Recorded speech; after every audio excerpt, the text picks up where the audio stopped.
একটা জায়গায় আমি ফোকাস করি যে দিন পালন করতে গিয়ে সবচেয়ে বড় চ্যালেঞ্জটা হচ্ছে, সেটা হচ্ছে আল্লাহকে পাওয়া। কি করা, যে আল্লাহর কাছ থেকে আমরা এসেছি সেই আল্লাহকে দুনিয়াতে এবং আখিরাতে পাওয়া, এটাই চ্যালেঞ্জ। আল্লাহকে যে ব্যক্তি পেয়েছে সে দুনিয়ার সব পেয়ে গেছে। আল্লাহকে যে পায় নাই সে আসলে কিছুই পায় নাই, ইহকাল পরকালের কিছুই পায়নি। এখন আমরা আল্লাহকে পাবো কিভাবে, এটা বড় প্রশ্ন না? যে আল্লাহর কাছ থেকে, যে জান্নাত থেকে আমরা পৃথিবীতে চলে আসলাম, সেই জান্নাতে যেতে হলে তো আমাকে আল্লাহকে পেতে হবে।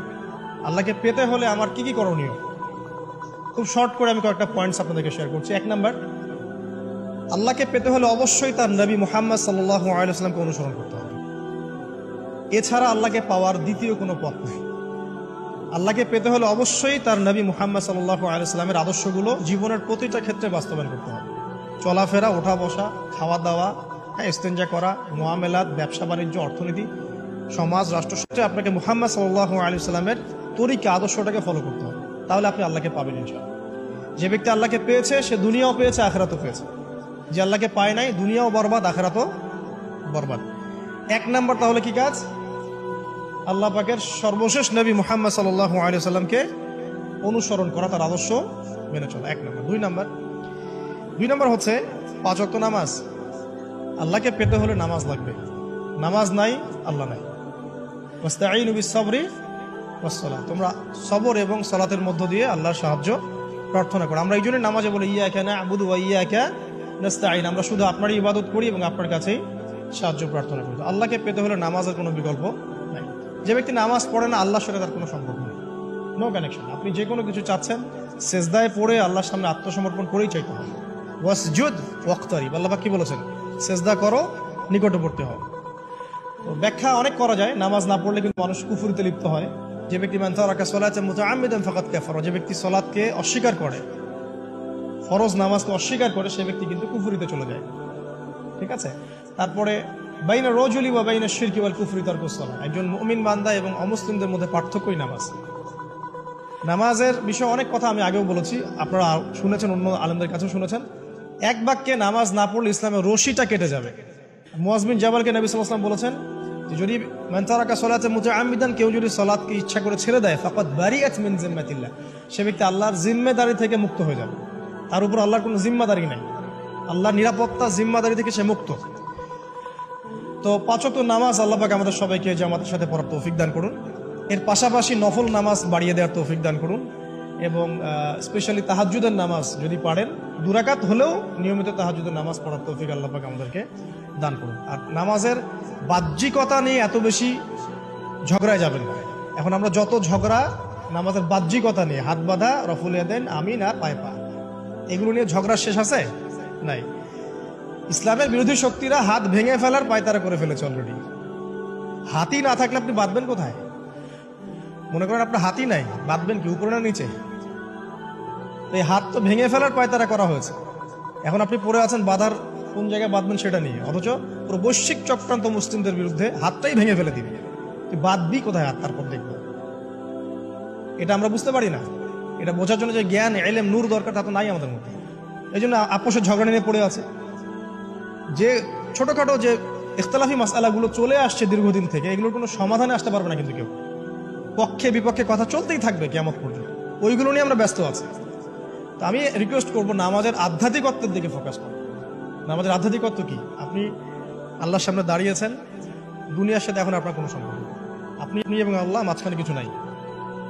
নামাজে যা পড়ছেন, সূরা ফাতিহা, অন্যান্য সূরা, রুকু, তাসবিহ, সিজদা, তাশাহুদ, দরুদ, অর্থ বোঝার চেষ্টা করেন এবং অর্থের দিকে ফোকাস করেন, আল্লাহকে পাবেন ইনশাআল্লাহ। সিজদায়, রুকুতে যখন যাচ্ছেন, আপনি চিন্তা করেন যে আপনি মহাবিশ্বের মহা শক্তিধর আল্লাহ রাব্বুল আলামিনের সামনে মাথা নত করেছেন। আপনি চিন্তা করেন যে আল্লাহ আপনাকে দেখছেন। এখন যখনই মানুষ নামাজে দাঁড়ায়, আল্লাহ পাক তার দিকে দৃষ্টি নিবদ্ধ করেন, এবং যখন মানুষ এদিক ওদিক তাকানো শুরু করে নামাজে, আল্লাহ পাক মুখ ঘুরিয়ে নেন। হ্যাঁ, নামাজে ওই যে আমরা যে ডিজিটাল নামাজ পড়ি না, এখন ডিজিটাল মানে 4 রাকাত নামাজ 4 মিনিটে শেষ। এক রুকু করলে সেজদা পাওয়া যায় না, সেজদার তাসবিহ পড়লে আবার এদিকে দেখা যায় যে দ্বিতীয় সেজদায় চলে গেছে অলরেডি ওঠার আগে। অনেক ক্ষেত্রে ইমাম সাহেবরাও খুব দ্রুত নামাজ পড়ান, অনেক দ্রুত পড়ান। এত দ্রুত নামাজ পড়াবেন কেন? নামাজ জামাতে পড়লে সংক্ষিপ্ত করতে বলা হয়েছে, কিন্তু এত দ্রুত তো পড়তে বলা হয়নি। এখনো দেখবেন মক্কা মদিনায় গিয়ে নামাজ দেখবেন, মাশাআল্লাহ, নামাজটা তাদের মাশাআল্লাহ এটার প্রশংসা না করলে হকাদা হবে। নামাজটা অসাধারণ, ধীর স্থিরভাবে ফজরের নামাজ 20 মিনিট 15 মিনিট 20 মিনিট পড়াচ্ছে নামাজ, রিল্যাক্স। নামাজে দাঁড়ালে চমৎকার তেলাওয়াত হচ্ছে, আপনি ভুলে যাচ্ছেন নিজেকে। তেলাওয়াত হবে চমৎকার, এবং সবচেয়ে ভালো যিনি তেলাওয়াত করতে পারেন তাকে নামাজে দিতে হবে। রিল্যাক্সে নামাজ পড়বে। ক্ষেত্র বিশেষে আপনি শর্ট করতে পারেন, কিন্তু সবসময় কেন আমরা 4 রাকাত নামাজ 3 মিনিটে শেষ করে দিব? আবার নামাজের পর দোয়াটা হবে লম্বা, অথচ নামাজটাই ছিল দোয়া, নামাজটাই কিন্তু দোয়া।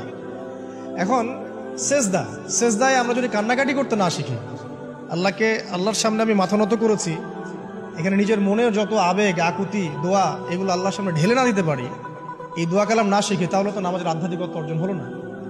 সাহাবীরা কেমন করে নামাজ পড়তেন যে নামাজ পড়ার পরেও তাদের গা থেকে তীর বের করা যায়? কিভাবে তারা নামাজ পড়তেন? তাহলে নবী সাল্লাল্লাহু আলাইহি ওয়াসাল্লাম কিভাবে নামাজ পড়তেন যে নামাজ পড়ার ফলে তার পা মোবারক ফুলে যাইত? 1 রাকাতে তিনি 4 পারা কোরআন তেলাওয়াত করতে পারলেন কিভাবে?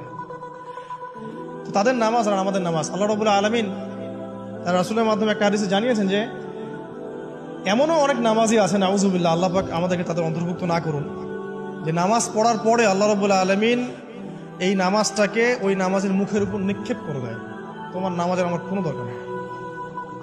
আল্লাহ পাক আমাদেরকে হেফাজত করুন। ধীর স্থির ভাবে পড়ে, রিল্যাক্স, তারা হওয়ার কিচ্ছু নাই।